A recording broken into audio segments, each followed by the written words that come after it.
Debit and credit को आसान तरीके से समझें, जिसमें इनके कवानीन को सादा मिसालों के साथ ब्रीफ किया जाएगा, जिससे आपके कंसेप्ट क्लियर होंगे कि डेबिट एंड क्रेडिट कौन सी चीज़ें हैं और इनका क्या इस्तेमाल है।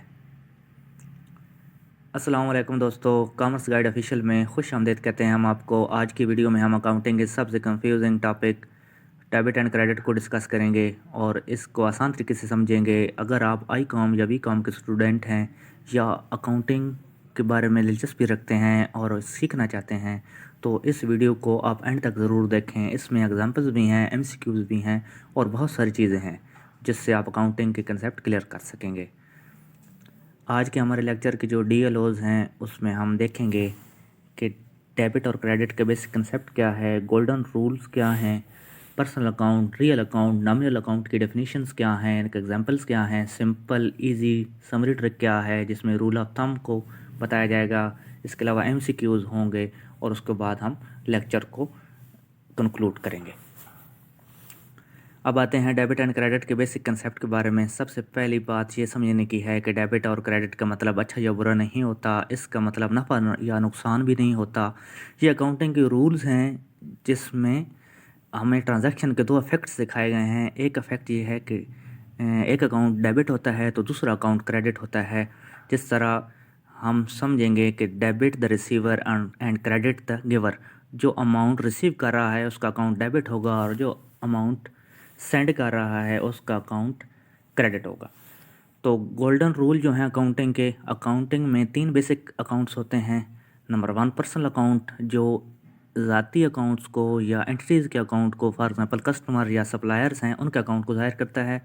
नंबर 2 रियल अकाउंट, तो ये जो है ये कंपनी ने जो एसेट्स ऑन्स करती है उनके अकाउंट्स को ज़ाहिर करता है। जो प्लांट है, कैश है, इक्विपमेंट है, कैपिटल है, उसको रियल अकाउंट के टाइटल में आता है। नॉमिनल अकाउंट जो है वो इनकम, एक्सपेंसेस, गेन, लॉसेस, जो सैलरीज एम्प्लॉयज़ को पे की जाती हैं या सेल रेवेन्यूज होते हैं उनको रिप्रेजेंट करता है।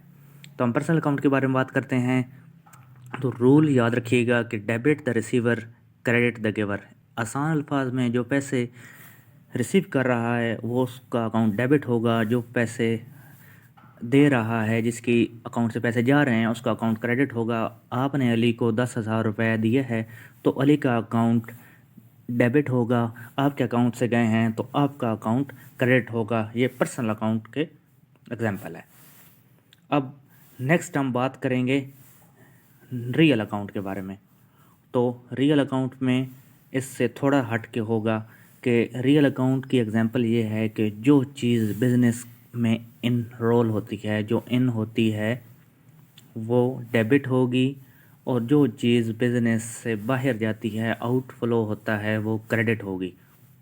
अभी आसान तक ये है कि अंदर कोई भी चीज़ आती है बिज़नेस में तो जो डेबिट होगी, जो बाहर जाती है वो क्रेडिट होगी। मिसाल के तौर पर आपने फर्नीचर ख़रीदा है, फर्नीचर एक्सपेंस का अकाउंट डेबिट होगा और जो कैश का अकाउंट होगा उसको हम क्रेडिट के ज़ुमरे में डालेंगे। तो ये आप याद रखिएगा कि अंदर आने वाली चीज़ डेबिट और बाहर जाने वाली चीज़ क्रेडिट होगी। नॉमिनल अकाउंट के बारे में बात करेंगे तो नॉमिनल अकाउंट का ये रूल है कि डेबिट ऑल एक्सपेंसेस और losses, credit all income and gains. जो हम एक्सपेंडिचर करेंगे या हमें लॉस होगा या जो भी हम पैसे हमसे जाएंगे तो वो अकाउंट डेबिट करेंगे और जो इनकम होगी या सेल्स रेवेन्यू होंगे उसके अकाउंट को हम क्रेडिट करेंगे जब कोई भी चीज़ सेल करेंगे। तो यानी ख़र्चा करेंगे तो वो डेबिट होगा और इनकम आएगी तो इनकम अकाउंट क्रेडिट होगा। इलेक्ट्रिसिटी बिल पे किया, इलेक्ट्रिक एक्सपेंसेस का अकाउंट डेबिट हो गया और कैश का अकाउंट क्रेडिट हो गया। सुपर इजी समरी ट्रिक ये है कि एक्सपेंसेस अगर इंक्रीज़ होंगे तो एक्सपेंसेस का अकाउंट डेबिट होगा। इनकम अगर हमें मिलेगी, यानी हम कोई भी सर्विस के बदले इनकम मिलती है या कोई भी गुड सेल करते हैं तो उसका अकाउंट क्रेडिट होगा। एसेट आएगा तो एसेट का अकाउंट डेबिट होगा और एसेट हम सेल करते हैं या कोई भी खर्चा करते हैं तो एसेट का अकाउंट उसके रिलेटेड क्रेडिट हो जाएगा। रूल ऑफ थम्स क्या हैं इसके बारे में हम बात करते हैं कि बिजनेस फर्म या पब्लिक लिमिटेड कंपनी इस फार्मूला को फॉलो करती हैं कि कोई भी एसेट इंक्रीज़ होगा तो उसका अकाउंट डेबिट होगा और कोई भी लाइबिलिटी या पेएबल चीज़ होगी बिज़नेस के लिए तो वो लाइबिलिटी के अगेंस्ट क्रेडिट होगी। इसी तरह इंक्रीज़ इन एक्सपेंसेस, कोई भी एक्सपेंस करता है बिज़नेस, कोई भी चीज़ लेता है, कोई एसेट लेता है, कोई चीज़ें बिज़नेस के लिए बनाई जाती हैं तो वो अकाउंट डेबिट होगा, और जो सर्विसेज और गुड्स सेल की जाती हैं तो उनका अकाउंट क्रेडिट होगा। अब आते हैं एमसीक्यूज़ की जानिब। पर्सनल अकाउंट का रूल क्या है? ऑप्शन ए है debit what comes in, option B है credit what goes out, option C है debit the receiver credit the giver, option D है डेबिट एक्सपेंसेस क्रेडिट इनकम। तो इसका आंसर है debit the receiver credit the giver, option C इसका answer है। तो ये बात याद रखिएगा कि डेबिट द रिसीवर, जो रिसीव कर रहा है उसका अकाउंट डेबिट होगा, और क्रेडिट होगा उसका अकाउंट जो दे रहा है। ये पर्सनल अकाउंट की एग्जांपल है। नेक्स्ट है कि क्वेश्चन कि नॉमिनल अकाउंट में कौन सा अकाउंट क्रेडिट होता है? तो एक्सपेंसेस हमारे पास ऑप्शन है, दूसरा ऑप्शन लॉस अकाउंट है, तीसरा ऑप्शन एसेट है, चौथा ऑप्शन इनकम है। तो हमारे इस क्वेश्चन का जो करेक्ट आंसर होगा वो होगा ऑप्शन डी, कि नॉमिनल अकाउंट में इनकम अकाउंट हमेशा क्रेडिट होगा। इसके अलावा कोई सी अकाउंट को आप क्रेडिट नहीं करेंगे। नेक्स्ट है कि फर्नीचर ख़रीदने पर कौन सा अकाउंट डेबिट होगा? तो कैश अकाउंट है हमारे पास, फिर फर्नीचर अकाउंट है, आगे तीसरा ऑप्शन कैपिटल अकाउंट है, चौथा ऑप्शन बैंक अकाउंट है।